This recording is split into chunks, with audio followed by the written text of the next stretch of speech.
Hello everyone. तो इस video में हम प्रैक्टिस सेशन जो प्रैक्टिस सेट हमारी चल रही है प्रैक्टिस सेट 6 डिस्कस करने वाले हैं। इसके पहले मैंने प्रैक्टिस 5 तक डिस्कस कर लिया था और ये आपके रंजीत सर की बुक से ही है, ठीक है। जो रंजीत सर की बुक न्यू एडिशन वाली है वही बुक है, वही बुक हम डिस्कस कर रहे हैं उनका प्रैक्टिस सेशन, और जिसमें से हमने 5 कर लिया था। आज 6 हम स्टार्ट कर रहे हैं। तो अगर आपने 1 से लेके 5 तक वो प्रैक्टिस सेशन नहीं देखा है तो जाके प्लेलिस्ट में ज़रूर चेकआउट करिएगा। मैंने अलग से प्लेलिस्ट भी उसकी बना दी है, तो जाके ज़रूर चेकआउट, आपको वहाँ पे मिल जाएगा, ठीक है। आज 6 प्रैक्टिस सेट है, इसको देखते हैं। सो स्टार्ट करते हैं सेशन को। फर्स्ट क्वेश्चन है, which of the following critics was specialized in Shakespeare's studies? His most famous work is probably An Approach to Shakespeare, first published in 1938 sorry. तो यहाँ पे क्या कहा जा रहा है? An Approach, ये याद रखना है, An Approach to Shakespeare। कहा क्या जा रहा है कि निम्नलिखित में से कौन सा क्रिटिक शेक्सपियर अध्ययन में विशेषज्ञ था, शेक्सपियर स्टडीज़ में विशेषज्ञ था। उनकी सबसे प्रसिद्ध वर्क संभवतः एन अप्रोच टू शेक्सपियर है, जो पहली बार 1938 में पब्लिश हुई थी। तो बताना है यहाँ पे कौन से थे। ड्रेक ट्रेवेसी हैं कि विल्सन नाइट हैं कि एसी ब्रैडली हैं या हैजलिट है। मतलब कौन सा वो क्रिटिक है जो शेक्सपियर स्टडीज़ में तो विशेषज्ञ था ही, उनका सबसे प्रसिद्ध work an approach to Shakespeare है, संभवतः एन अप्रोच टू शेक्सपियर है, जो पहली बार 1938 में प्रकाशित हुई थी। तो उसका नाम बताना है, उस क्रिटिक का नाम बताना है, ठीक है। सो राइट आंसर यहाँ पे क्या हो जाएगा? राइट आंसर यहाँ पे आपका ए हो जाएगा, ड्रेक ट्रेवेसी, ठीक है। ये याद रखना है, ड्रेक ट्रेवेसी वो क्रिटिक थे। इनका ऐसा माना जाता है कि एन अप्रोच टू शेक्सपियर इन्हीं का वर्क है, जो 1938 में पब्लिश हुआ था। ओके, नेक्स्ट वन पे आएंगे। नेक्स्ट क्वेश्चन है, who road the following lines? ये निम्नलिखित में से ये लाइनें किसने लिखी हैं? द ट्रू आर्टिस्ट, मतलब सच्चा कलाकार, when circumstances induce him to approach political conceptions, जब परिस्थितियाँ उसे राजनीतिक अवधारणाओं की ओर ले जाने के लिए प्रेरित करती है। Gives them a new human value in the light of his own experience, तब क्या होता है? तो वह उन्हें एक अनुभव के प्रकाश में एक नया मानवीय मूल्य प्रदान करता है। And it is this combination of old and new the inherited theme and it's individual recreation. मतलब आगे क्या कहना है? और ये पुराने और नए का विरासत में मिले विषय और उसके व्यक्तिगत पुनर्निर्माण का संयोजन है। That confers upon Shakespeare's historical plays their distinctive and transforming interest, जो शेक्सपियर के ऐतिहासिक नाटकों को उनके विशिष्ट और परिवर्तनकारी रुचि प्रदान करता है। तो ये लाइनें किसने लिखा है बताना है, ठीक है। मतलब एक सच्चा कलाकार होता है जब परिस्थितियाँ उसे राजनीतिक अवधारणाओं की ओर ले जाने के लिए प्रेरित करती हैं, तो वह उन्हें अपने अनुभव के प्रकाश में एक नया मानवीय मूल्य प्रदान करता है। ये किसने लिखा है ये लाइनें? आपके ऑप्शन में है ड्रेक ट्रेवेसी, Wilson Knight, AC Bradley, Hazlitt, ठीक है। सो अगेन यहाँ पे जो राइट आंसर हो जाएगा वो आपका ड्रेक हो जाएगा, ठीक है। नेक्स्ट क्वेश्चन पे आएंगे। नेक्स्ट वन है, who is called the morning star of Reformation? Morning star of reformation किसे कहा गया है? आपके ऑप्शन में वाइक्लिफ हैं, फॉस्टर्स हैं, शेक्सपियर हैं, मार्लो हैं। तो यहाँ पे जो राइट आंसर हो जाएगा वो आपका करेक्ट हो जाएगा। जॉन वाइक्लिफ जाने जाते हैं morning star of Reformation. Morning star of Renaissance Chaucer जाने जाते हैं। Morning star of Reformation Wycliffe जाने जाते हैं। नेक्स्ट क्वेश्चन पे आएंगे। What is the term which is used for the followers of John Wycliffe? तो जॉन वाइक्लिफ के फॉलोअर्स के लिए कौन सा शब्द प्रयोग किया जाता है? जॉनी, लोलार्ड्स या फिर आपका लुलर्स या इनमें से कोई नहीं? तो उनके फॉलोअर्स के लिए कौन सा टर्म यूज़ किया गया था? सो राइट आंसर यहाँ पे हम सभी को पता है लोलार्ड्स, ठीक है। मैं थोड़ा स्लो चल रही हूँ क्योंकि यहाँ पे लोग कहते हैं कि बहुत फास्ट हो, तो स्लो चल रही हूँ। खैर हमें 125 क्वेश्चन करने हैं, इतना स्लो भी नहीं होना है। Who road the book the crown of life, essays in interpretation of Shakespeare's final plays 1947? The crown, यहाँ पे क्या कहा जा रहा है कि किसने द क्राउन ऑफ लाइफ लिखा है, ये बताना है कि एसेज, द क्राउन एसेज किसने लिखा है बताना है। जो essays in interpretation of Shakespeare final plays में है, ये 1947 में आया था। ड्रेक ट्रेवर्सी है, विल्सन नाइट है, AC ब्रैडले है, या फिर EMW टिलियार्ड है। कौन है, किसने लिखा है, ठीक है। ये एक किस्से है interpretation of Shakespeare final plays में। सो राइट आंसर यहाँ पे बी हो जाएगा, विल्सन नाइट। नेक्स्ट क्वेश्चन पे आएंगे, पहले इसको पढ़ लेते हैं, थोड़ा बड़ा है। Who wrote the following comment, तो ये जो टिप्पणी है ये किसने लिखा है। Referring to Shakespeare modification of his sources in Macbeth, मतलब मैकबेथ में शेक्सपियर द्वारा अपने सोर्सेज में किए गए, यानी कि अपने स्रोतों में किए गए संशोधन का उल्लेख करते हुए अ critic has remarked that Macbeth in history was a good man, मतलब एक आलोचक ने, एक क्रिटिक ने टिप्पणी की है कि इतिहास में मैकबेथ एक अच्छा आदमी था। And Shakespeare's play shows what genius can make of history, और जो शेक्सपियर का प्ले है वो दिखाता है कि प्रतिभा इतिहास को क्या बना सकती है। One could not say the same of Richard third an incredible monster, और आगे क्या कहा जा रहा है कि ये क्या बना सकते हैं, रिचर्ड थर्ड एक अविश्वसनीय राक्षस के बारे में ऐसा नहीं कहा जा सकता। But no invention of Shakespeare make large modification, लेकिन शेक्सपियर का कोई भी आविष्कार बड़ा संशोधन नहीं कर सकता। He does not manipulate history, उन्होंने इतिहास में कभी भी हेर फेर नहीं किया है, मतलब वह इतिहास में कभी हेर फेर नहीं करते हैं। In the manner of John Bale who makes a Protestant martyr of cowardly villain, तो जॉन बेले की तरह जो एक कायर खलनायक को एक प्रोटेस्टेंट शहीद बना देता है, ठीक है, यहाँ पे बताना है। कहने का मतलब यहाँ पे ये है कि शेक्सपियर भले ही मैकबेथ प्ले है, मैकबेथ को दिखाया गया है, लेकिन इतिहास में मैकबेथ एक अच्छा आदमी था, ठीक है, इतिहास में मैकबेथ एक अच्छा आदमी था, और शेक्सपियर का जो प्ले है वो दिखाता है कि प्रतिभा इतिहास को क्या से क्या बना सकती है, ठीक है। मैकबेथ के अंदर वो प्रतिभा थी। तो यहाँ पे बताना है कि किसने ये कमेंट किया है, ठीक है। ऑप्शन में आपके देख सकते हो, ऑप्शन में ड्रेक ट्रेवर्सी हैं, प्रोफेसर AC सेन गुप्ता है, AC ब्रैडली हैं, EMW टिलियार्ड हैं, ठीक है। सो राइट आंसर यहाँ पे आपका बी करेक्ट हो जाएगा, प्रोफेसर SC सेन गुप्ता, इनका ही कमेंट है। नेक्स्ट वन पे आएंगे, ठीक है, यहाँ पे भी आंसर करना है। मैं जब तक हिंदी पर मैं पूरा पढ़ भी रही हूँ ताकि आपको आंसर करने का भरपूर टाइम मिल जाए, ठीक है। मैं यहाँ पे पढ़ भी रही हूँ तो अपने ध्यान देना है। चलो मैं इसका हिंदी बता दे रही हूँ, तब तक आप लोग आंसर करिएगा, अभी तो है नहीं ऑप्शन में। Okay, who wrote the following lines about the play king John of Shakespeare, तो ये किंग शेक्सपियर का जो प्ले किंग जॉन है उसके बारे में ये लाइनें हैं, और ये कौन लिखता है बताना है, ठीक है। ये जो लाइनें हैं ये शेक्सपियर के प्ले किंग जॉन के बारे में है, और लिखता कौन है ये आपका क्वेश्चन है। यहाँ पे क्या कह रहा है, the main theme of the play, इस प्ले का जो मुख्य विषय है, which concerns the concept of right and succession, play का जो मुख्य विषय है, मुख्य थीम है, जो एक अधिकार और उत्तराधिकार की अवधारणाओं से संबंधित है। इस given different interpretations by different character, इसमें क्या होता है, इसमें अलग अलग जो कैरेक्टर्स हैं उनके द्वारा अलग अलग व्याख्याएं दी गई हैं। King John stands for sovereign right in terms of kingly rule, जो किंग जॉन है, राजा जॉन राजसी शासन के संदर्भ में संप्रभु अधिकार के लिए खड़े हैं। एंड फिलिप ऑफ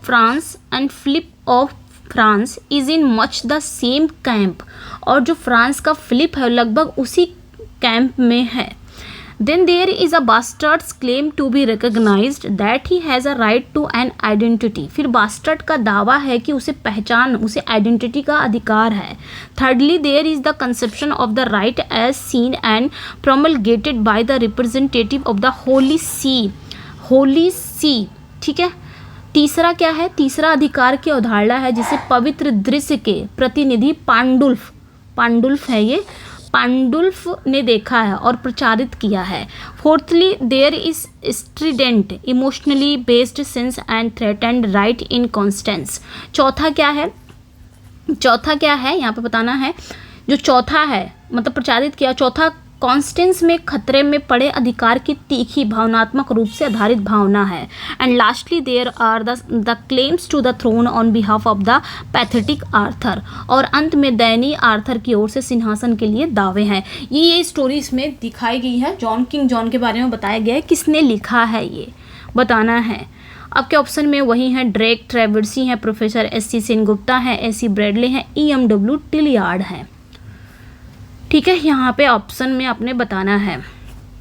ओके, सो यहाँ पे जो राइट आंसर हो जाएगा, एक मिनट, यहाँ पे जो राइट आंसर हो जाएगा वो आपका करेक्ट हो जाएगा डी, E.M.W. टिलियार्ड का है ये टिप्पणी। एंड नेक्स्ट वन पे आएंगे। नेक्स्ट वन क्या है? He is known mainly for his book The Elizabethan World Picture 1942 as background to Elizabethan literature, particularly Shakespeare। यहाँ पे बताना है इसका क्या है। ठीक है, ही इज़ नोन मतलब वो मुख्य रूप से अपने पुस्तक, अपनी बुक एलिजाबेथन वर्ल्ड पिक्चर के लिए जाने जाते हैं, इसका बताना है। मतलब उन्हें मुख्य रूप से उनकी जो पुस्तक है द एलिजाबेथन वर्ल्ड पिक्चर के लिए जाना जाता है, जो एलिजाबेथन साहित्य की पृष्ठभूमि के रूप में है, विशेष रूप से शेक्सपियर के। ड्रेक ट्रेवर्सी, विल्सन नाइट, वही आपके ऑप्शन में है। सो राइट आंसर यहाँ पे अगेन E.M.W. टिलियार्ड हो जाएंगे। ठीक है, एलिजाबेथन वर्ल्ड पिक्चर के लिए जाने जाते हैं, याद रखना है। नेक्स्ट क्वेश्चन पे आएंगे। नेक्स्ट क्वेश्चन है who road the book Shakespeare's last plays. ये जो बुक है शेक्सपियर्स लास्ट प्लेज जो 1938 में आया था, किसने लिखा? आपके ऑप्शन में ड्रेक ट्रेवर्सी हैं, विल्सन नाइट हैं, ए.सी. ब्रैडले हैं, E.M.W. टिलियार्ड है। तो किसने लिखा है ये बताना है। सो अगेन यहाँ पे जो राइट आंसर हो जाएगा वो आपका E.M.W. टिलियार्ड का ही है, शेक्सपियर्स लास्ट प्लेज। ठीक है, ये इनकी बुक है E.M.W. टिलियार्ड की। नेक्स्ट क्वेश्चन पे आएंगे। अगला जो क्वेश्चन है ध्यान देना है यहाँ पे। ठीक है, यहाँ पे ध्यान देना है लोलार्डी आल्सो नोन एज द लोलार्डिज्म या फिर लोलार्ड मूवमेंट। तो लोलार्डी, जिसे लोलार्डिज्म या लोलार्ड मूवमेंट के नाम से भी जाना जाता है, was a Protestant Christian religious movement, जिसे एक प्रोटेस्टेंट ईसाई धार्मिक आंदोलन था that existed from the mid 14th century until the 16th century English Reformation, जो 14वीं शताब्दी के मध्य से लेकर 16वीं शताब्दी के अंग्रेजी सुधार तक अस्तित्व में था।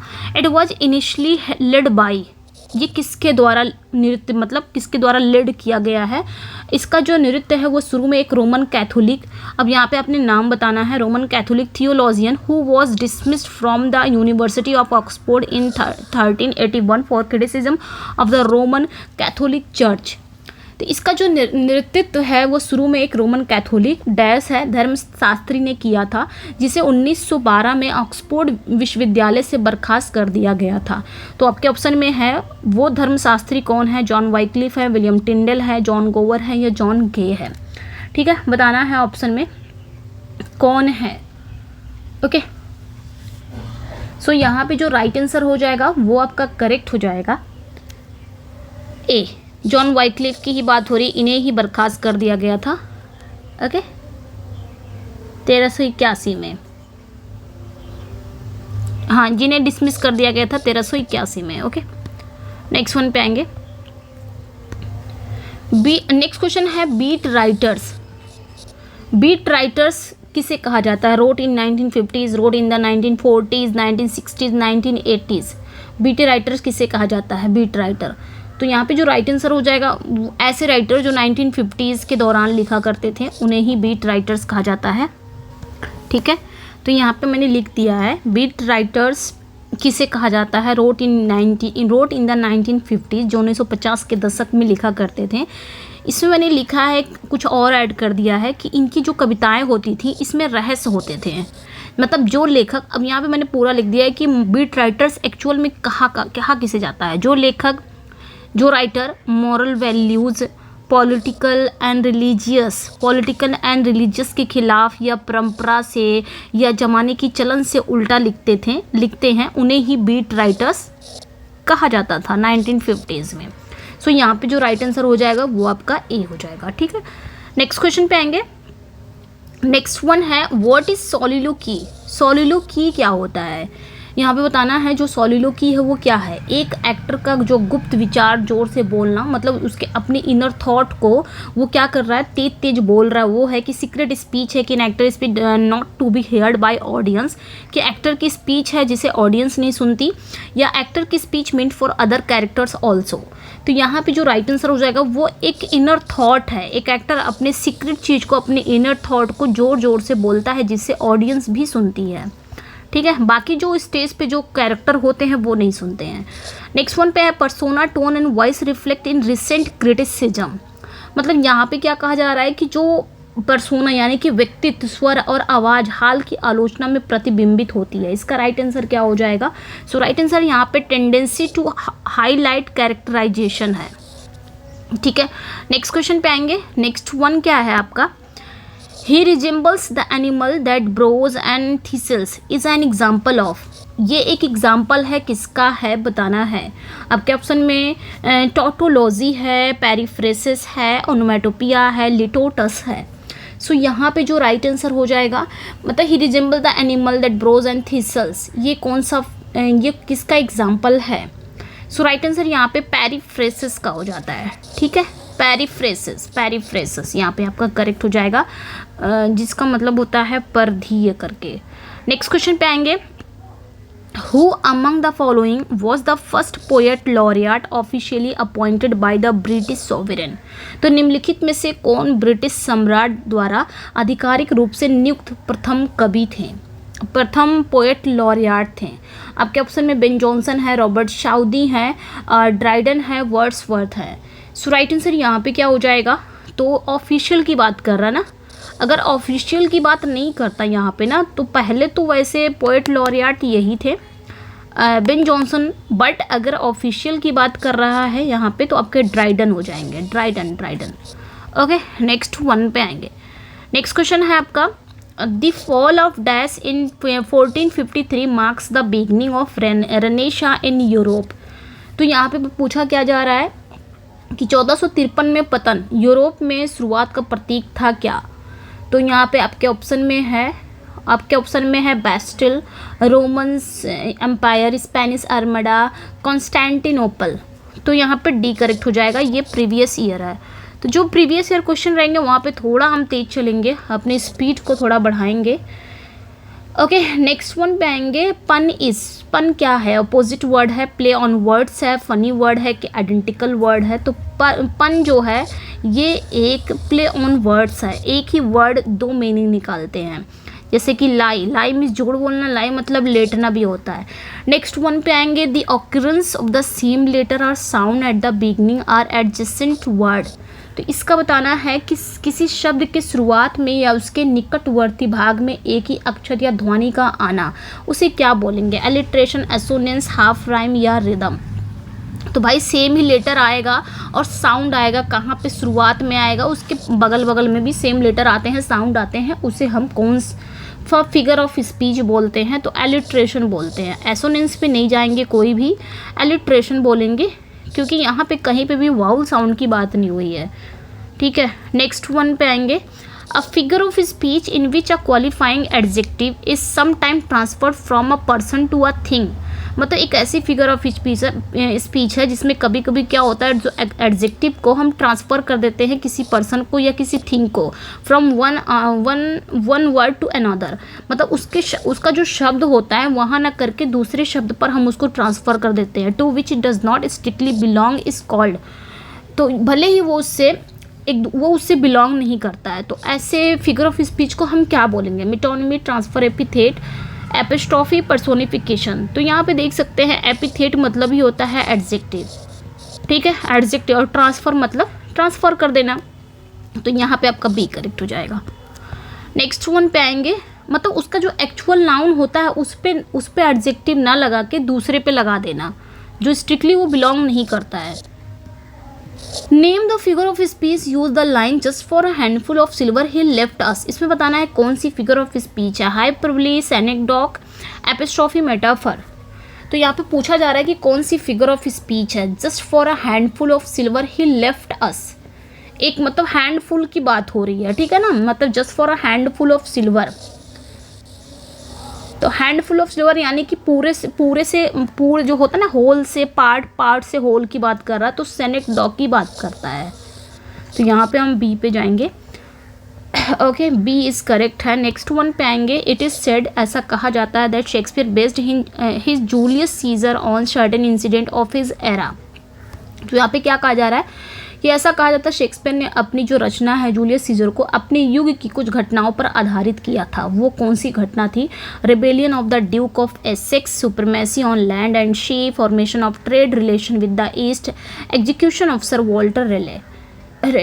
तो यहाँ पे जो राइट आंसर हो जाएगा वो आपका ए करेक्ट हो जाएगा। ड्यूक ऑफ एसेक्स का जो रिबेलियन था, विद्रोह था, वही वो इंसिडेंट था जूलियस सीजर लिखने का। In which country is the story of Othello set? तो ओथेलो किस कंट्री में सेट हुआ है? डेनमार्क, वेनिस, ग्रीस या फिर इंग्लैंड? तो हम सभी को पता है वेनिस। Venice is correct. तो यहाँ पे अगर मैं जल्दी आंसर बता दे रही हूँ तो यहाँ पे, क्योंकि भाई ये आंसर, ये क्वेश्चन आया हुआ है, रिपीट हुआ है, बार बार आया है, प्रीवियस ईयर है। From which play of Shakespeare is the following line taken? तो शेक्सपियर की किस प्ले से ये लाइनें ली गई हैं? Life is a tale told by an idiot full of sound and fury, Hamlet, Tempest, Macbeth, Romeo and Juliet. So right answer यहाँ पे आपका मैकबेथ हो जाएगा, और spoken by Macbeth. Next question पे आएंगे। नेक्स्ट वन है, Macbeth is regarded as the tragedy of. Next जो क्वेश्चन है, मैकबेथ को किसकी ट्रेजेडी माना जाता है? ओवरलैपिंग एम्बिशन का, कि एक्सेसिव ऑफ प्राइड का, कि नोबल इनएक्शन का, कि जेलिसी ऑफ नेचर का, यानी कि अतिव्यापी महत्वाकांक्षा के लिए जाने जाते हैं ये मैकबेथ। ठीक है, नेक्स्ट वन पे आएंगे। Which play of Shakespeare has been described by T S. Eliot as an artistic failure? तो टी.एस. इलियट के अनुसार शेक्सपियर का कौन सा प्ले जो एक एक कलात्मक विफलता बताया गया, आर्टिस्टिक फेल्योर के रूप में माना जाता है? ऑप्शन में हैमलेट है, मैकबेथ है, ओथेलो है, किंग लियर है। तो टी.एस. इलियट ने हैमलेट को तो आर्टिस्टिक फेल्योर कहा है। आगे भी क्वेश्चन है। नेक्स्ट वन पे आएंगे। Which play of Shakespeare has been described by T S. Eliot and artistic success? तो आर्टिस्टिक सक्सेस किसे कहा गया है? ठीक है, एक कलात्मक सफलता किसे बताया गया है? हैमलेट, मैकबेथ, ओथेलो या किंग लियर? तो यहाँ पे जो राइट आंसर हो जाएगा मैकबेथ। ठीक है, नेक्स्ट क्वेश्चन पे आएंगे। नेक्स्ट वन है, the number of sonnets authored bye Shakespeare is? तो कितने सोनेट्स इन्होंने लिखा था? 154, 56, 48, 60। तो 154। सो राइट आंसर यहाँ पे ए हो जाएगा। नेक्स्ट क्वेश्चन पे आएंगे। नेक्स्ट वन है, which of the following writers is noted for what kids called negative capability? तो निम्नलिखित में से कौन सा राइटर कीट्स द्वारा कहे गए नकारात्मक क्षमता के लिए जाना जाता है? कौन से वो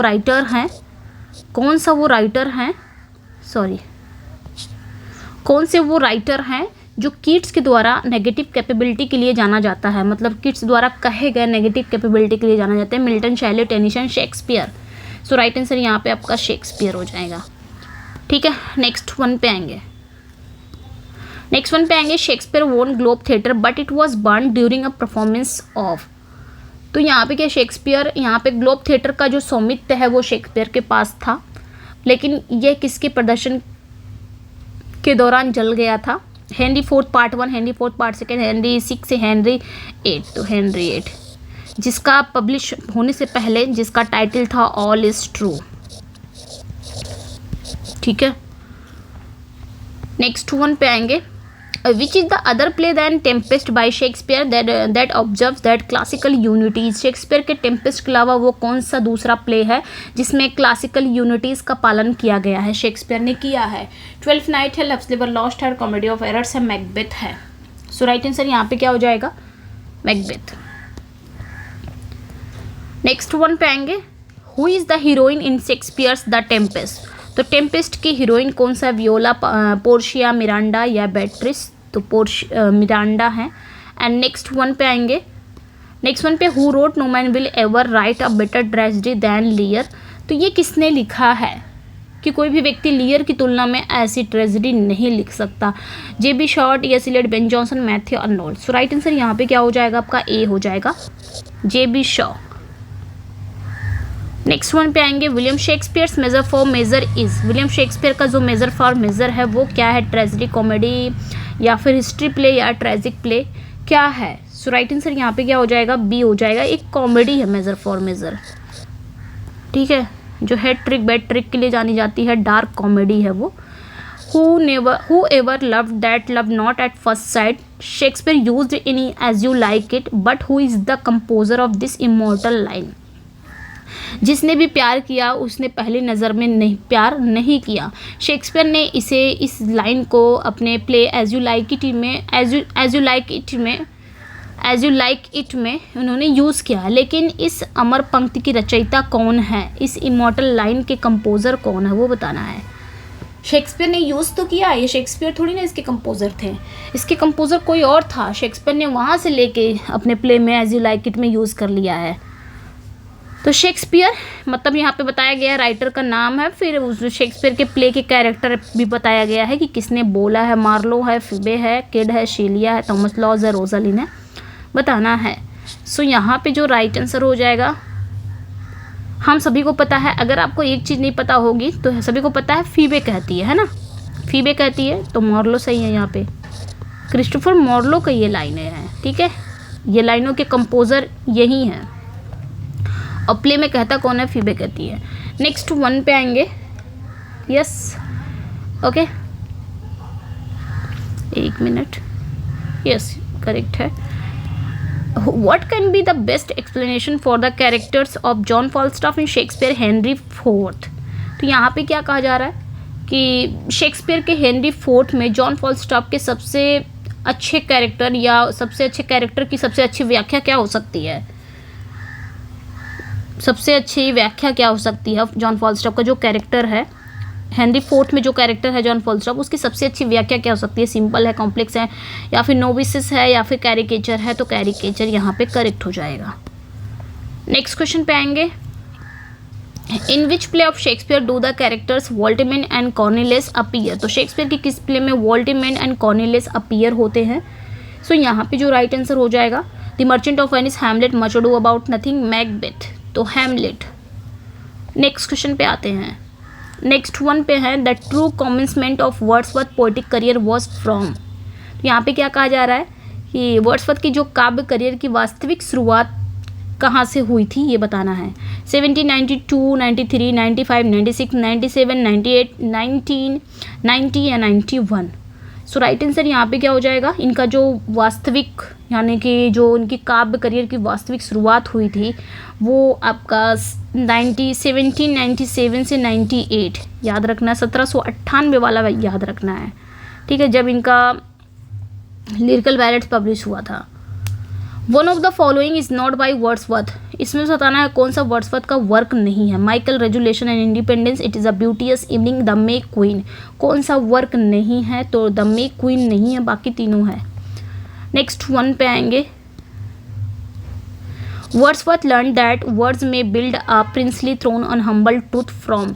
ये लाइनें कहाँ पे आती हैं? वर्ड्सवर्थ ने सीखा है, वर्ड्सवर्थ ने सीखा है कि कविता विनम्र सत्य पर राजसी सिंहासन का निर्माण कर सकती है। कहाँ से उन्होंने सीखा है? रॉबर्ट बर्टन से, कि बर्न्स से, कि ब्रिजेस से, कि ब्लेयर से। सो राइट आंसर यहाँ पे क्या हो जाएगा आपका, करेक्ट हो जाएगा बी, रॉबर्ट बर्न्स से उन्होंने सीखा है, ठीक है। नेक्स्ट क्वेश्चन पे आएंगे, the excursion 1814 marks the beginning of. 1814 में एक्सकर्जन आई थी, द एक्सकर्जन 1814 की इसकी शुरुआत होती है, कैसे होती है? Wordsworth growing sensibility to natural phenomena, decline of Wordsworth poetic genius, height of Wordsworth ascent to fame, Wordsworth friendship with Coleridge. So right answer यहाँ पे क्या हो जाएगा आपका, करेक्ट हो जाएगा B, decline of Wordsworth poetic genius. Next question पे आएंगे, every great poet is a teacher are the words. ये किसके शब्द हैं? ये किसके शब्द हैं कि एवरी ग्रेट पोएट, कि हर महान कवि एक शिक्षक होता है। सैली, किट्स, बायरन, वर्ड्सवर्थ, तो ये वर्ड्सवर्थ के हैं कि अगर मुझे शिक्षक ना समझा जाए तो कुछ ना समझा जाए। In Paradise Lost who is next to Saturn. Paradise Lost में शैतान के बाद कौन आता है? बेल्जेबब है, बेलियल है, एबल है, मसीह है यानी कि क्राइस्ट है, तो कौन आता है शैतान के बाद? तो बेल्जेबब है, ठीक है। एंड नेक्स्ट वन पे आएंगे, नेक्स्ट क्वेश्चन पे आते हैं, एक minute. Who said Milton was a passionate man who lived in passionate time. किसने कहा मिल्टन एक भावुक व्यक्ति थे जो एक भावुक समय में रहते थे? John Bailey, captain रिकेट, Harris Trivedi या फिर A.L. Richards, I.A. Richards sorry.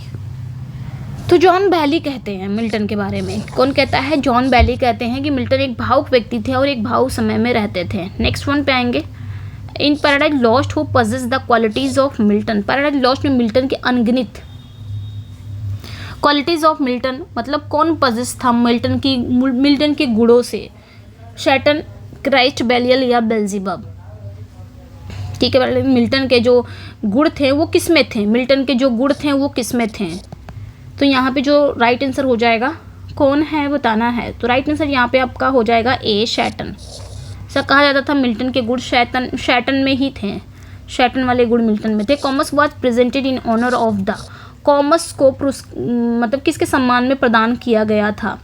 Bridgewater, साउदम्पटन, शेरे या नन ऑफ दिस। तो अर्ल ऑफ ब्रिजवाटर के सम्मान में प्रस्तुत किया गया था। एंड नेक्स्ट वन पे आएंगे, Samson Agonistes is a. Samson Agonistes क्या है? क्लोसिक ड्रामा है, कॉमेडी ऑफ मैनर है, हीरोइक ड्रामा है, फार्स है।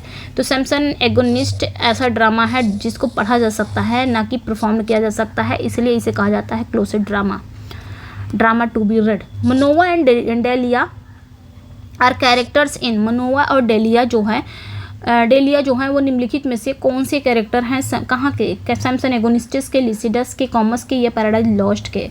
सो राइट आंसर यहाँ पे आपका हो जाएगा सैमसन एगोनिस्ट के। नेक्स्ट क्वेश्चन पे आएंगे, नेक्स्ट वन है आपका, on the models of whose problem plays did Galsworthy write his plays. तो यहाँ पे क्या कहा जा रहा है कि मतलब ऑन द मॉडल, किसके प्रॉब्लम प्लेज के मॉडल पर गोल्सवर्दी अपने प्लेज लिखते थे? Henry Arthur Jones, Bernard Shaw, Henrik Ibsen या none of this. So right answer Henrik Ibsen के मॉडल पर वो लिखते थे। नेक्स्ट वन पे आएंगे, what is Galsworthy from the four winds. Galsworthy का फ्रॉम द फोर विंड्स क्या है? इसको इन्होंने बर्न इट कहा था।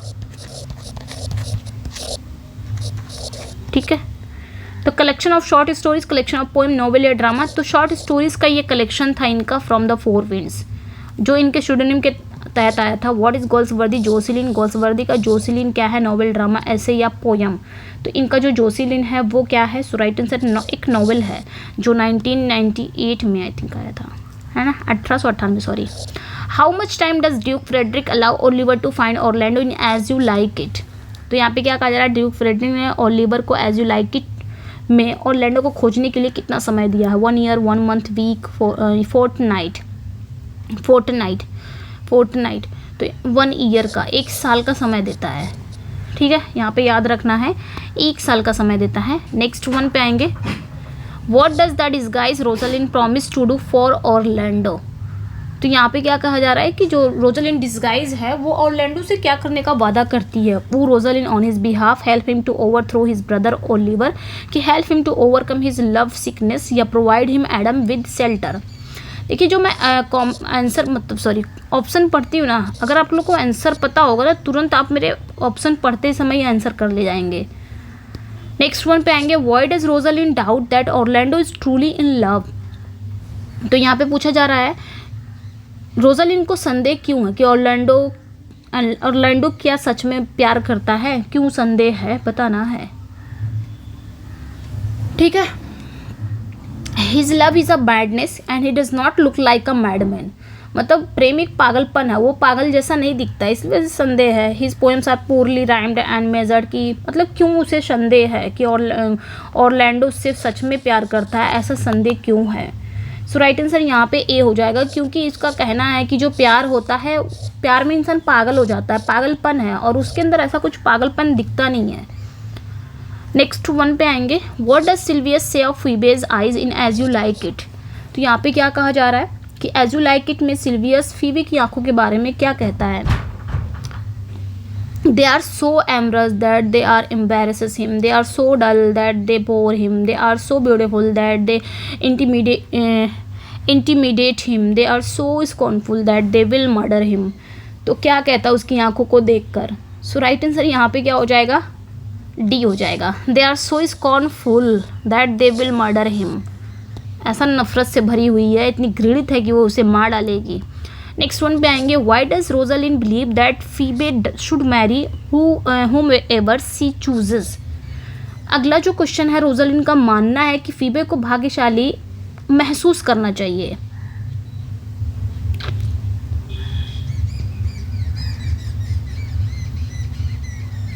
सॉरी, यहाँ पर क्या कहना है कि रोजालिन का मानना है कि फीबे शुड मैरी, फीबे को मैरी करना मतलब शादी कर लेना चाहिए होम वेवर सी चूजेस, जिसे भी वो चूज कर रही है।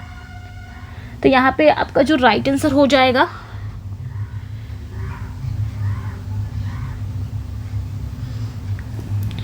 Why does Rosalind believe, Rosalind को क्यों विश्वास हो रहा है, ठीक है, ये पूछा जा रहा है कि फीबे को शादी कर लेना चाहिए जिसे वो चूज कर रही है। सो यहाँ पे जो राइट आंसर हो जाएगा वो आपका करेक्ट हो जाएगा। Her father was willed her a fortune allowing her to feel lucky a man like Silvius loves her despite her lack of beauty. तो यहाँ पे जो राइट आंसर हो जाएगा वो आपका बी करेक्ट हो जाएगा, क्योंकि एक व्यक्ति है जो सिल्वियस उससे प्रेम करता है, तुम्हारे पास ब्यूटी भी नहीं है उसके बावजूद, इस वजह से उसको लगता है कि तुम्हें भाग्यशाली महसूस करना चाहिए। How does Phoebe respond to Ganymede harsh criticism of her. तो फीबे गैनीमीड की कठोर आलोचना पर क्या प्रतिक्रिया देती है। She disguises herself as royalty in hopes of putting him in his place. She poisons his wine, she writes him in a love letter, she employs Charles and the wrestler to beat him up. So right answer यहाँ पे आपका C correct हो जाएगा, she writes him a love letter। अब वो Ganymede को यानी कि जो रोजालिन को ही वो लव लेटर भेजती है। Whom does Orlando save from the attack of hungry lioness। तो ऑरलैंडो किसे बचाता है एक भूखी शेरनी के अटैक से। ऑरलैंडो किसे बचाता है, अपने ब्रदर ओलिवर को, ड्यूक सीनियर को, सिल्वियस द शेफर्ड को, हिज लॉन्ग लॉस्ट फादर ये सर रोलैंड डी बॉयस को किसे बचाता है बताना है। तो यहाँ पे जो राइट आंसर हो जाएगा वो आपका एक करेक्ट हो जाएगा, अपने भाई को बचाता है ओलिवर को। नेक्स्ट क्वेश्चन पे आएंगे। नेक्स्ट वन है what does Rosalind do after learning of Orlando injury. तो यहाँ पे क्या कहा जा रहा है,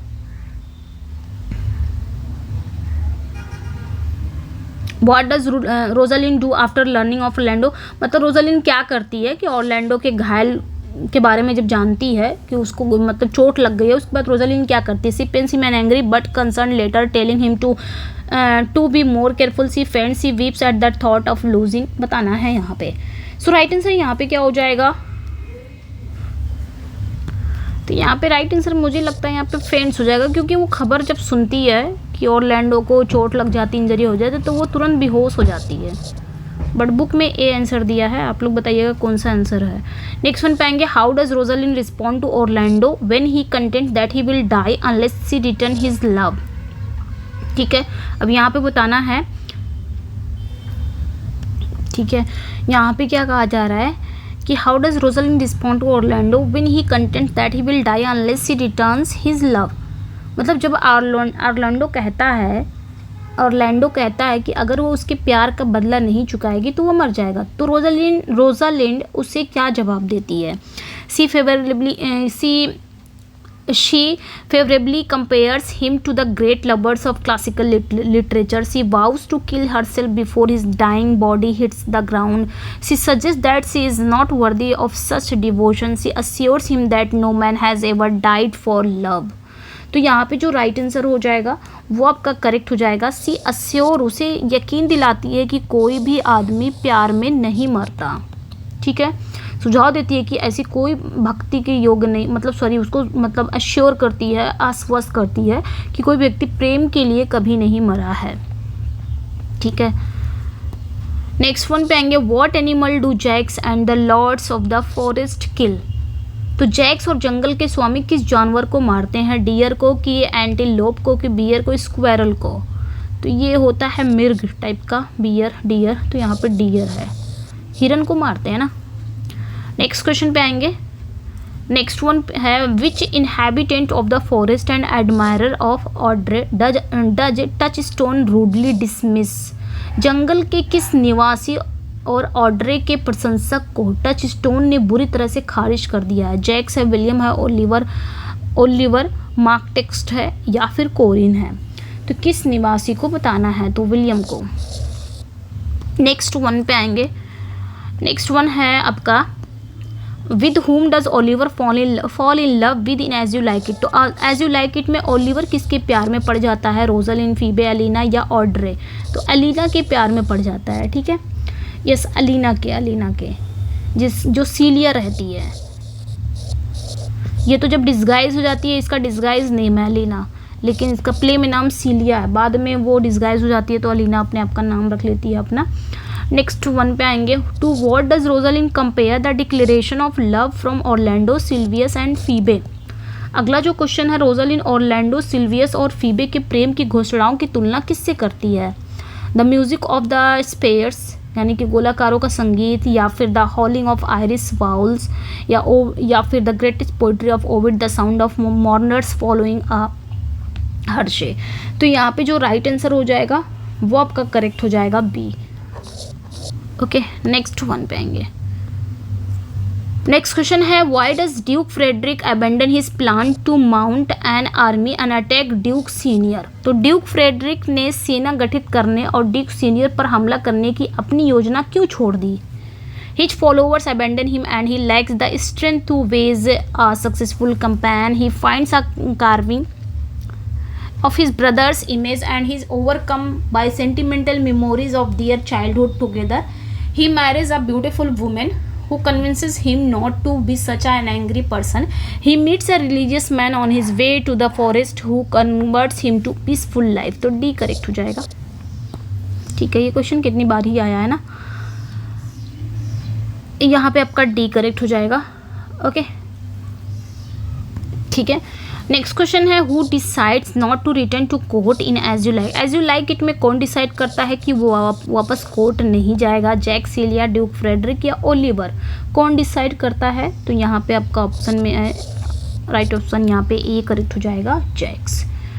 नेक्स्ट क्वेश्चन पे आएंगे। The title of 12th night refers to. तो यहाँ पे क्या कहा जा रहा है, जो 12th नाइट का शब्द है वो संभवतः किस अवकाश का संदर्भ है। 12th night of Christmas, eve of Epiphany, the day that commemorates the visit of Magi to the baby Jesus. तो यहाँ पे जो राइट आंसर हो जाएगा वो आपका करेक्ट हो जाएगा। यस, यहाँ पे जो राइट आंसर हो जाएगा डी हो जाएगा, ऑल ऑफ दीज। यहाँ पे सभी है, 12th night of Christmas, eve of Epiphany, यहाँ पे सभी सही है, ठीक है। ओके, ठीक है, मतलब यहाँ पे कह रहा है क्रिसमस की 12th नाइट है, ईव या फिर एपिफैनी की पूर्व संध्या है, वह दिन जो यीशु के पास मागी की यात्रा की याद दिलाता है। ये तो सभी सही है। नेक्स्ट क्वेश्चन पे आते हैं। यहाँ पे पूछा जा रहा है 12th नाइट का जो टाइटल है वो क्या रेफर करता है। सॉरी, मैंने कुछ और ही बता दिया। 12th नाइट या फिर व्हाट यू विल एक रोमांटिक कॉमेडी है बाय विलियम शेक्सपियर। तो believe to have been written around, माना जाता है ये कब लिखा गया था। सो राइट आंसर यहाँ पे आपका क्या हो जाएगा, 1601 या 02, 02, 04 या 98 से 99 या 04 से 05। तो यहाँ पे जो राइट आंसर हो जाएगा वो आपका करेक्ट हो जाएगा ए। 1601 से 1602 के बीच में माना जाता है ये लिखा गया था। नेक्स्ट क्वेश्चन पे आते हैं। नेक्स्ट वन है, which play of Shakespeare centers on the twins Viola and Sebastian who are separated in shipwreck. तो यहाँ पे क्या पूछा जा रहा है कि शेक्सपियर का वो कौन सा प्ले है जो जुड़वा बच्चे वियोला और सेबेस्टियन पर सेंटर्ड है, जो कि एक जहाज दुर्घटना में अलग हो जाते हैं। All well that ends well, as you like it, comedy of errors या 12th नाइट। तो यहाँ पे जो राइट आंसर हो जाएगा वो आपका करेक्ट हो जाएगा। 12th नाइट की ही बात हो रही है यहाँ पे, ठीक है। Yes, 12th night is correct. Next one पे आएंगे। 12th night borrows many convention from an Italian from the comedy. तो 12th नाइट जो है, 12th नाइट ने कॉमेडी के एक इटालियन रूप से कई रूढ़ियाँ उधार ली हैं। तो कहाँ से वो ली हैं, कॉमेडिया डेलार्टे से, कि ला कैलेंड्रिया से, कि कैनेस से, कि इल क्रोमुएले से। क्रोमुएले कहाँ से लिया है उन्होंने। सो राइट आंसर यहाँ पे क्या हो जाएगा, कॉमेडिया डेल आर्टे से लिया है, ठीक है। नेक्स्ट वन पे आएंगे। नेक्स्ट क्वेश्चन पे आएंगे। Shakespeare probably wrote 12th night dash of his career. ठीक है, यहाँ पे क्या पूछा जा रहा है कि शेक्सपियर ने संभवतः अपने करियर की सर्वश्रेष्ठ जो वर्क है 12th नाइट कब लिखी थी। ठीक है, कब लिखी थी इन्होंने, शुरुआत में कि मिडिल में कि बाद में या एकदम एंड में। तो इन्होंने जो 12th नाइट लिखी है वो इन द मिडल, अपने करियर के मिडल में लिखा था इन्होंने। तो यहाँ पे आपका बी करेक्ट हो जाएगा। ठीक है, देखिए मुझसे बहुत सारे बच्चे पूछते हैं कि मैम ये जो आप प्रैक्टिस सेट करा रही हैं ये क्वेश्चन इंपॉर्टेंट है कि नहीं। देखिए मैं ये रंजीत सर की बुक से करा रही हूँ जो आपकी न्यू एडिशन वाली आई है, तो ऐसा नहीं, आप खुद ही देख सकते हैं, इतने दिन से आप तैयारी कर रहे हैं, आपको भी पता होना चाहिए कि ये क्वेश्चन कितने इंपॉर्टेंट है कितने नहीं इंपॉर्टेंट है। जो भी क्वेश्चन कराया जाता है वो आपको भी पता है, और हम तो इम्पोर्टेंट कराते हैं ना कि इम्पोर्टेंट है आप सभी के लिए, और आपको भी इतना पता होना चाहिए कि कितना इम्पोर्टेंट है कितना नहीं है, ये क्वेश्चन कितने इंपॉर्टेंट है, एग्ज़ाम में आते हैं कि नहीं आते हैं, हमारी तैयारी के लिए सही है या नहीं सही है। ठीक है, हम सब इम्पोर्टेंट ही मतलब इम्पोर्टेंट समझ के ही पढ़ाते हैं। अब वो आना ना आना अलग बात है, एग्ज़ाम में आएगा कि नहीं आएगा, हम पढ़ा तो वही रहे हैं, वही आपकी 4 राइटर को लेके पढ़ा ही रहे हैं। कहीं ना कहीं से क्वेश्चन कुछ ना कुछ तो पढ़ाते ही रहते हैं, वही क्वेश्चन मतलब आपके इर्द गिर्द ही घूमता रहता है चारों राइटर के। अब वो एग्ज़ाम में वो क्वेश्चन एग्जैक्ट वो एग्ज़ाम में वो क्वेश्चन आएंगे कि नहीं आएंगे ये तो भाई कोई नहीं जानता है ना। चलिए आते हैं क्वेश्चन पे। What is the 12th night alternate title. तो 12th नाइट का दूसरा टाइटल क्या है, what you will, shipwreck, Illyrian youth या टाइम एंड अगेन। तो व्हाट यू विल है। नेक्स्ट पे आते हैं, नेक्स्ट क्वेश्चन है आपका what holiday is the term 12th night probably are reference to. तो यहाँ पे क्या कह रहा है कि जो 12th नाइट शब्द है वो संभवतः किस अवकाश का संदर्भ है, किस हॉलीडे का ये रेफरेंस है, क्रिसमस, ईस्टर, एपिफैनी या एसेंशन। तो यहाँ पे जो राइट आंसर हो जाएगा वो आपका करेक्ट हो जाएगा एपिफैनी। ठीक है, ये सारे इंपॉर्टेंट क्वेश्चन हैं, नो डाउट ये आ सकते हैं, आ भी सकते हैं। Along with as you like it and the merchant of Venice 12th night is refer to as one of the Shakespeare so called dash play. Island, holiday, Italian या ट्रांसवेस्टाइट क्या है बताना है यहाँ पे। मतलब as you like it, the merchant of Venice, उसके साथ साथ 12th नाइट को भी एक के रूप में संदर्भित किया जाता है शेक्सपियर के तथकथित नाटक में। तो ये भाई ट्रांसवेस्टाइट प्लेज हैं सारे। ट्रांसवेस्टाइट जिसे आप डिसगाइज बोल सकते हो, अगर ये नहीं समझ में आ रहा तो डिसगाइज तो समझ में आ गया होगा। डिसगाइज देखिए एज यू लाइक इट में भी डिसगाइज दिखाया गया है, मर्चेंट ऑफ वेनिस में 12th नाइट, तीनों प्ले सेम ही है जिसमें डिसगाइज हुआ है, औरत जो मेल है वो जो फीमेल है वो मेल बन जाते हैं, इस तरह का। Many of the elements in the play seem to be drawn from which earlier work. तो यहाँ पे क्या कहा जा रहा है कि बहुत सारे एलिमेंट्स इस प्ले के, many of the elements play यानी कि प्ले के कई एलिमेंट्स एक लेखक द्वारा निर्मित प्रतीत होते हैं, वो किसके पुराने वर्क से लिया गया है बताना है, किसके पुराने वर्क से लिया गया है। प्ले के बहुत सारे एलिमेंट्स किसके पुराने वर्क से लिया गया है। आपके ऑप्शन में है डिडॉन से सैक्रिफिएंट जो कि फ्रेंच में है, दूसरा है गिलिंगनाटी जो कि इटालियन में है, तीसरा है फिडेल और फोर्टनिए जो कि इंग्लिश में है, मेड, चौथा है मेडओरा स्पेनिश। तो प्ले के बहुत सारे एलिमेंट्स जो उनके शुरुआती वर्क जो कि गिलिंगनाटी इटालियन से लिए गए हैं, बी करेक्ट हो जाएगा। नेक्स्ट वन पे आएंगे, why does Viola disguise herself as a man. तो वियोला अपने आप को एक मैन के रूप में डिस्गाइज क्यों करती है, जोक के लिए, वर्क के लिए, कि ओलिविया को वो करने के लिए, कि वायलेंस से बचने के लिए। तो भाई काम ढूंढने के लिए। नेक्स्ट वन पे आएंगे, नेक्स्ट क्वेश्चन पे है who is trying to court Olivia at the beginning of the play. तो यहाँ पे क्या पूछा जा रहा है कि प्ले की शुरुआत में ही ओलिविया किसी प्रपोज करने की कोशिश कर रही है, सेबेस्टियन ओर्सिनो को, कि सिजेरियो ओर्सिनो को, कि फेस्टी डिक्स ओर्सिनो, सर एंड्रयू अग्गिचिक किससे कर रही है बताना है। तो ओलिविया की बात हो रही है शुरुआत में, ठीक है ठीक है।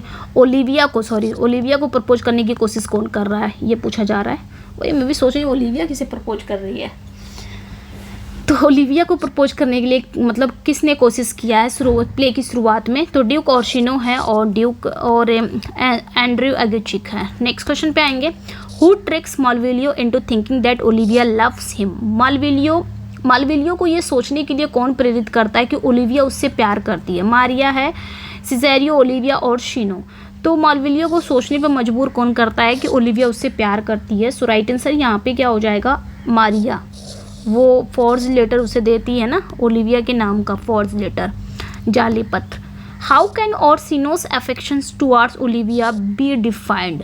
तो यहाँ पे ओलिविया के प्रति ओरसिनो के स्नेह को कैसे परिभाषित किया जा सकता है? Sincerely in love, obsessed with love itself, या फिर बॉर्डरिंग ऑन हेट, या इनडिफरेंट। सो यहाँ पे जो राइट आंसर हो जाएगा बी होगा, ऑब्सेस्ड विद लव इटसेल्फ।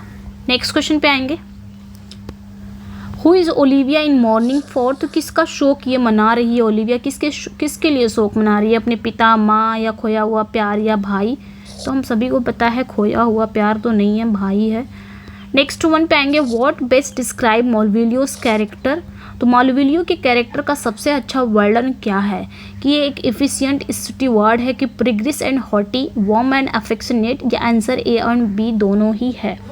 तो मॉलविलियो कैरेक्टर को अगर सबसे अच्छा वर्णन, तो ये एक एफिशिएंट स्टीवर्ड है, एक प्रिग्रिस एंड हॉटी है। यानी कि एफिशिएंट स्टीवर्ड मतलब एक कुशल प्रबंधक है, प्रिग्रिस एंड हॉटी। हॉटी मतलब क्या होता है? अभिमानी, लिख दे रही हूँ, अभिमानी है। और प्रिग्रिस मतलब क्या होता है? घमंडी। सेम ही है दोनों, तो यहाँ पे आपका डी करेक्ट हो जाएगा। ठीक है, A and B. Next question पे आएंगे, the oral or written communication of a false statement about another that unjustly harms their reputation and usually constitute a tort or crime. इसे क्या कहेंगे बताना है। मतलब किसी अन्य व्यक्ति के बारे में गलत बयान या मौखिक या लिखित संचार जो अन्यायपूर्ण से कहा क्या जा रहा है कि किसी अन्य व्यक्ति के बारे में गलत बयान का मौखिक या लिखित संचार जो उनकी प्रतिष्ठा को अनुचित रूप से नुकसान पहुंचाता है, और आमतौर पे ये एक अपकृत्य है। ठीक है, एक टॉर्ट है, एक क्राइम है। एक टॉर्ट है, एक अपकृत है, और एक अपराध का गठन करता है। उसे क्या बोलेंगे? इंक्लाइनेशन। इंक्लाइनेशन कैसे होता है? इसका मतलब तो झुकाव होता है। ओरिएंटेशन मतलब अभिविन्यास। डिफेमेशन मानहानि, या फिर इनुएंडो। तो एक ओरल या रिटन कम्युनिकेशन होता है, एक फॉल्स स्टेटमेंट होता है, गलत बयान होता है जो कि ओरल होता है, या फिर आप लिख के दे सकते हो किसी की प्रतिष्ठा को नुकसान पहुंचाने के लिए। उसे हम क्या बोलेंगे? डिफेमेशन, मानहानि। ठीक है, नेक्स्ट क्वेश्चन पे आते हैं। नेक्स्ट वन पे आएंगे लिटरली म्यूजिकल या फिर artistic works produced by an author during their youth. मतलब साहित्यिक, संगीतमय या कलात्मक कार्य किसी लेखक द्वारा अपनी युवा अवस्था के दौरान कोई लेखक प्रोड्यूस कर रहा है कोई लिटरेरी, म्यूजिकल या आर्टिस्टिक वर्क, उसे क्या बोलेंगे? उसे जुवेनीलिया या डायस्टोपिया, यूटोपिया या मैगलोमेनिया क्या बोलेंगे? तो जुवेनीलिया बोलेंगे उसे, युवा अवस्था की बात हो रही है। एंड नेक्स्ट वन पे आएंगे तो a lyrical narrative poem written in octosyllabic couplets that often deals with the tales of adventure and romance. तो यहाँ पे क्या कहा जा रहा है? यहाँ पे क्या एक लिरिकल मतलब 8 अक्षरों वाले दोहे में लिखी गई एक लिरिकल वर्णात्मक कविता होती है जो अक्सर रोमांस की कहानियों से संबंधित होती है। उसे क्या बोलते हैं? जो अक्सर एडवेंचर, रोमांच और रोमांस की कहानियों से संबंधित होती है। सोनेट तो नहीं होगा, ना ही एलिजी, ना ही ओड, वो ले है, ले याद रखना है। नेक्स्ट वन पे आएंगे। ठीक है, a popular form of short humorous words that is often nonsensical and frequently ribald, it consist of 5 lines. यहाँ पे क्या कहा जा रहा है कि एक शॉर्ट और ह्यूमरस वर्ड्स होती है, लघु विनोदी कविता का एक अक्सर निरर्थक और अक्सर अश्लील होते हैं। इनमें 5 लाइनें होती हैं, 5 लाइन की ये कविता होती है। राइमिंग अगर देखा जाए, इसकी राइमिंग स्कीम है ए बी बी, ए है इसकी rhyming scheme. And the dominant metre is anapestic. इसका जो मीटर होता है वो anapestic with 2 metrical feet in the third and fourth line and 3 feet in the others. इसे क्या बोलेंगे? क्वाट्रन, बैलेड, लैमरिक या लैम्पून। तो क्वाट्रन तो 4 लाइन का होता है, बैलेड होगा नहीं, लैम्पून भी नहीं होगा, लैमरिक ही है जो 5 लाइन की होती है। ये लैमरिक की बात कर रहा है। नेक्स्ट क्वेश्चन पे आएंगे। A type of theatre entertainment including poetry, singing and dancing performed in England in the 16th and 17th century, especially at a royal court, the official home of a king or queen, कविता, गायन और नृत्य सहित रंगमंच मनोरंजन का एक प्रकार जो 16वीं या 17वीं शताब्दी में इंग्लैंड में विशेष रूप से शाही दरबार में राजा या रानी का आधिकारिक घर होता था, उसमें प्रदर्शित किया जाता था, उसे हम क्या बोलेंगे? एक प्रकार का थिएटर इंटरटेनमेंट होता था जिसमें पोइट्री, सिंगिंग, डांसिंग सब होता था, परफॉर्म्ड होता था 16वीं या 17वीं शताब्दी के करीब। और ये रॉयल कोर्ट में होता था, स्पेशली किसी राजा या रानी के घर में होता था। उसे मास्क, मोरालिटी प्ले, इंटरल्यूड या मिस्ट्री प्ले, तो उसे मास्क कहा जाता था। डांसिंग वांसिंग सब शामिल रहता है इसमें, ठीक है, मास्क वास्क लगा के। नेक्स्ट वन पे आएंगे, A story, play या film which a lot of exciting things happen and which the people's emotions are stronger than in real life। यहाँ पे क्या करेंगे, एक ऐसी कहानी, नाटक या फिल्म जिसमें बहुत सारी रोमांचक चीज़ें होती हैं, जिसमें लोगों की भावनाएं वास्तविक जीवन की तुलना में अधिक मजबूत होती हैं, उसे क्या बोलेंगे? इंटरल्यूड। इंटरल्यूड तो अंतराल होता है, ये तो नहीं होगा। मिस्ट्री प्लेस, रहस्य नाटक। क्लोसेट प्ले, क्लोसेट प्ले तो पढ़ने के लिए होता है ना, ये भी नहीं होगा। मेलोड्रामा होगा, मेलोड्रामा ही है, इसमें कहानी, नाटक या फिल्म बहुत सारी रोमांचक चीज़ें होती हैं, सब में देखा जाता है, जिसमें लोगों की भावनाएं वास्तविक जीवन की तुलना में अधिक मजबूत होती हैं, मेलोड्रामा। नेक्स्ट वन पे आएंगे, the use of movement of your hands and body and the expression of your face to tell a story to act something without speaking.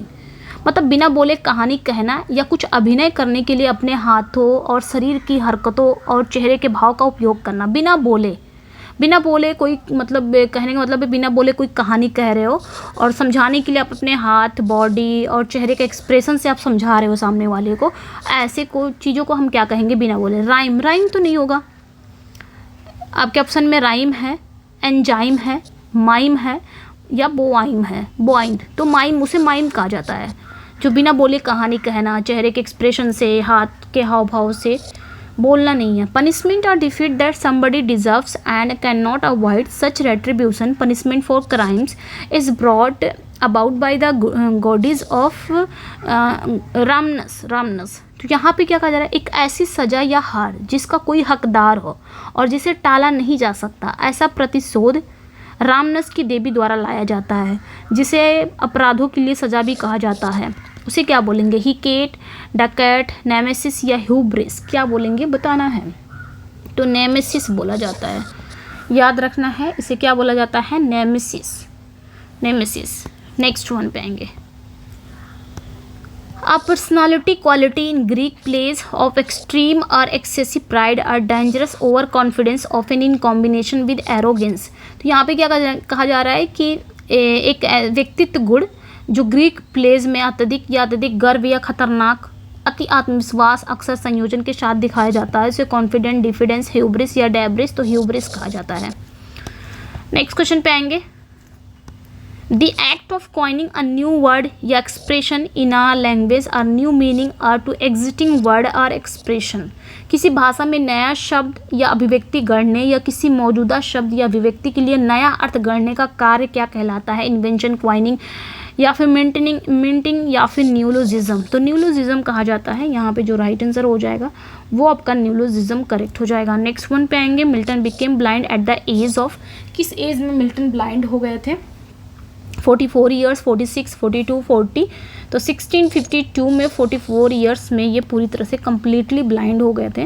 Next question पे आएंगे, who began his sonnet London 1802 with Milton, thou shouldst be living at this किसने इस sonnet को शुरू किया है? William Wordsworth, Coleridge, Keats, Shelley.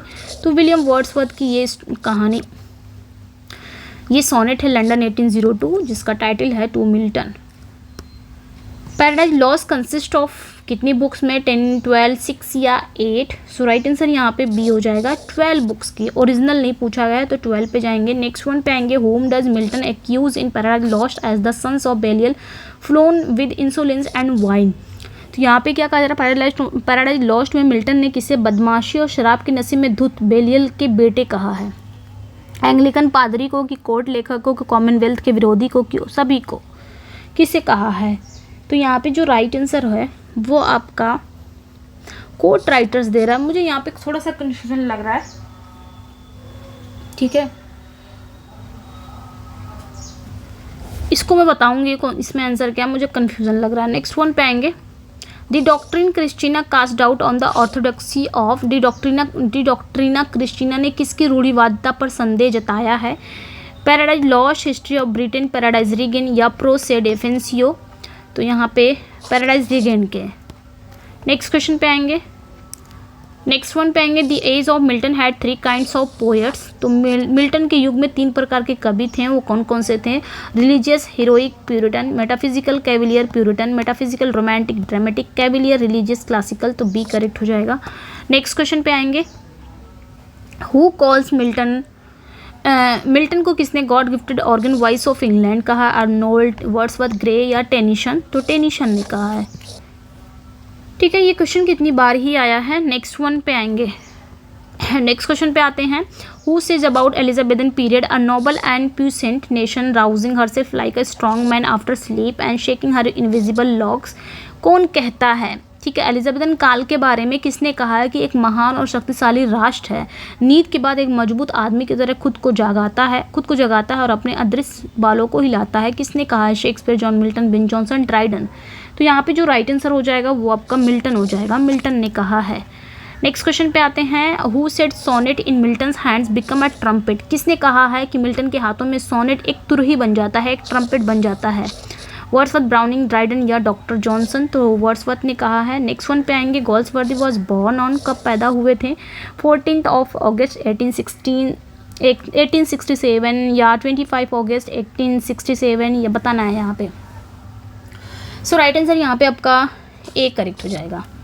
ठीक है, 100 हमने क्रॉस कर दिया है। अब थोड़ा स्लो थे। In the sentence I doubt whether she will meet him, whether इसमें क्या है? वेदर का पार्ट्स ऑफ स्पीच बताना है, प्रीपोजिशन है, प्रोनाउन है, एडवर्ब है या कंजंक्शन है? I doubt she will meet him, तो वेदर क्या है? यहाँ पे भी एक सब्जेक्ट एक वर्ब है, यहाँ पे भी एक सब्जेक्ट एक वर्ब है, बीच में ये कंजेक्ट कर रहा है। तो कंजेक्ट करने वाला, 2 क्लॉज को कंजेक्ट करने वाला क्या कहलाता है? कंजंक्शन कहलाता है। सो यहाँ पे आपका कंजंक्शन करेक्ट हो जाएगा। She often goes to the cinema, in this sentence the word often, often क्या है? वो अक्सर सिनेमा जाया करती है। डिग्री है, टाइम है, मैनर है या फ्रीक्वेंसी है? तो एडवर्ब ऑफ फ्रीक्वेंसी है। आई थिंक यहाँ पे एडवर्ब ऑफ फ्रीक्वेंसी ही करेक्ट है। Complete the sentence with the correct infinitive, यहाँ पे क्या फिल करना है? There is difficult, when reaching, reaching to या फिर रीचिंग फॉर, टू रीच। तो यहाँ पे जो राइट आंसर हो जाएगा टू रीच हो जाएगा, to reach there is difficult, वहाँ पहुँचना मुश्किल है। Complete the sentence with the correct infinitive, यहाँ पे भी फिल ही करना है। Is difficult for a sinner, saying prayer, to pray, praying, to being pray, क्या होगा यहाँ पे? तो टू प्रे हो जाएगा ना भाई, टू प्रे ये सब्जेक्ट हो जाएगा। To pray is difficult for a sinner. Next question पे आएंगे, 10 pound dash money are a lot of, is the lot of की इज अ लॉट ऑफ, तो यहाँ पे इज अ लॉट ऑफ हो जाएगा। 10 pounds is a lot of money, क्योंकि यहाँ पे सिंगुलर लगेगा। नेक्स्ट वन पे आएंगे, one of my friend dash a fine collection of postage stamps. तो वन ऑफ माई फ्रेंड, अपने दोस्तों में से किसी एक की बात हो रही है ना, तो ये तो हम सभी पढ़े हैं। वन ऑफ के बाद आपका जो नाउन आता है, प्लूरल नाउन आता है, जो वर्ब आती है सिंगुलर वर्ब आता है। तो देखिए वन ऑफ के बाद जो नाउन आया है प्लूरल आया, बट वर्ब जो आएगी वो सिंगुलर आएगी। तो यहाँ पे क्या हो जाएगा? करेक्ट हो जाएगा, यहाँ पे ए हैज़ हो जाएगा। ठीक है, एंड नेक्स्ट वन पे आएंगे, if I were the prime minister of India, अगर मैं भारत का प्रधानमंत्री होता तो मैं क्या करता? ये आपका जो कंडीशनल सेंटेंस का टाइप सेकंड है कि इफ़ प्लस सिंपल पास्ट। अब वो सिंपल पास्ट आपका कुछ भी हो, वर्ब भी आता है, ये भी सिंपल ही पास्ट में है। तो दूसरा वाला किस में जाएगा? दूसरा वाला वुड प्लस वर्ब की फर्स्ट फॉर्म में, वुड प्लस वर्ब की फर्स्ट फॉर्म। तो यहाँ पे देखें विल वाला तो कट जाएगा, हैड वाला भी, तो वुड प्लस वर्ब की फर्स्ट फॉर्म है। ठीक है, नेक्स्ट क्वेश्चन पे आते हैं, अ contagious disease which spreads over a huge, यहाँ पे बताना है एक संक्रामक रोग जो पूरे शरीर में फैलता है, बहुत ही बड़े, तो उसे क्या एपिडेमिक, मीन, प्लेग, कैमोफ्लेज क्या कहा जाएगा? तो राइट आंसर यहाँ पे आपका ए हो जाएगा, एपिडेमिक। नेक्स्ट क्वेश्चन पे आएंगे, are decision taken by the consent of all, मतलब सभी की सहमति से लिया गया जो डिसीजन होता है उसे क्या बोलते हैं? यूनिटरी, कंसल्टेड या फिर फेवरेट या यूनानिमस, तो उसे एकमत बोलते हैं। एकमत यानी कि सर्वसम्मत, सभी के द्वारा अगर डिसीजन ली गई है तो उसे बोलते हैं सर्वसम्मत, एकमत नहीं सर्वसम्मत। ठीक है, a speech delivered without any previous preparation, एक ऐसी स्पीच जिसका कोई भी बिना किसी पूर्व तैयारी के दी गई कोई स्पीच, उसे एक्सटेम्पोर बोलते हैं, एक्सटेम्पोर। 116 से 120 क्या करना है, वन वर्ड बताना है, ऐसे वन वर्ड जो गलत हैं, ठीक है, बताना है यहाँ पे। One who is very well words in music art और एनी सब्जेक्ट, कैनोशर बोलते हैं, बिल्कुल सही है यहाँ पे, मतलब वह जो संगीत कला में बहुत पारंगत हो या किसी भी विषय का पारखी हो उसे कैनोशर बोलेंगे, पारखी बोलेंगे। वन हु नोज एवरीथिंग, सब कुछ जानता हो, ऑमनीसेंट, सर्वज्ञ। One who knows many language, जो बहुत सी भाषाएं जानता है उसे क्या बोलते हैं, लिंग्विस्टिक आपके ऑप्शन में है।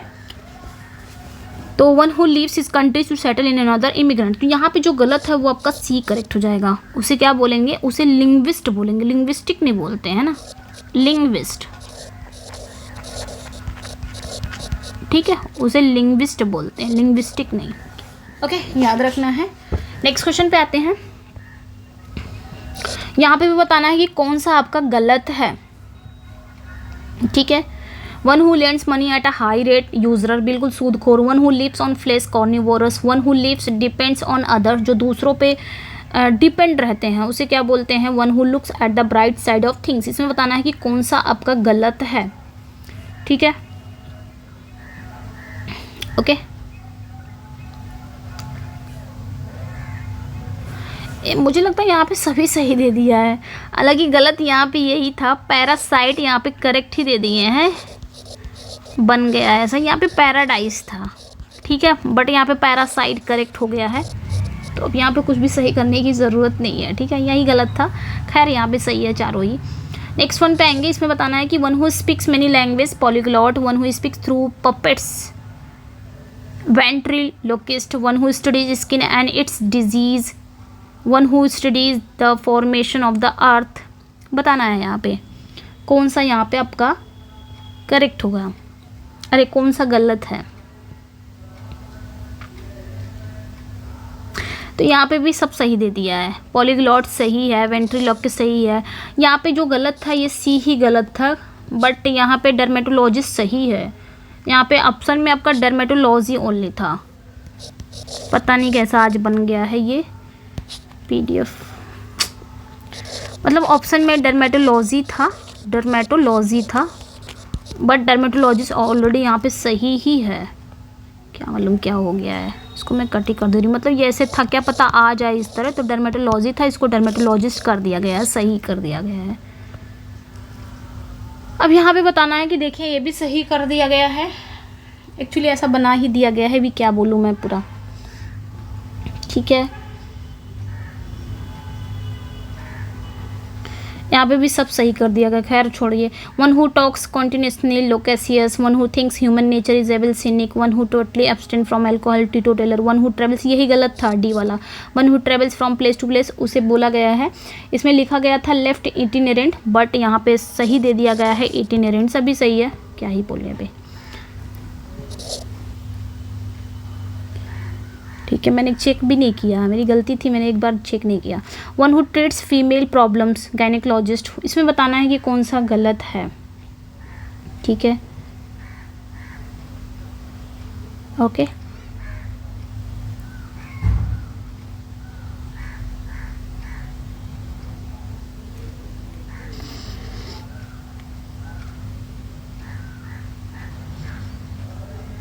आंसर करिए, इसमें कौन सा गलत है आपका,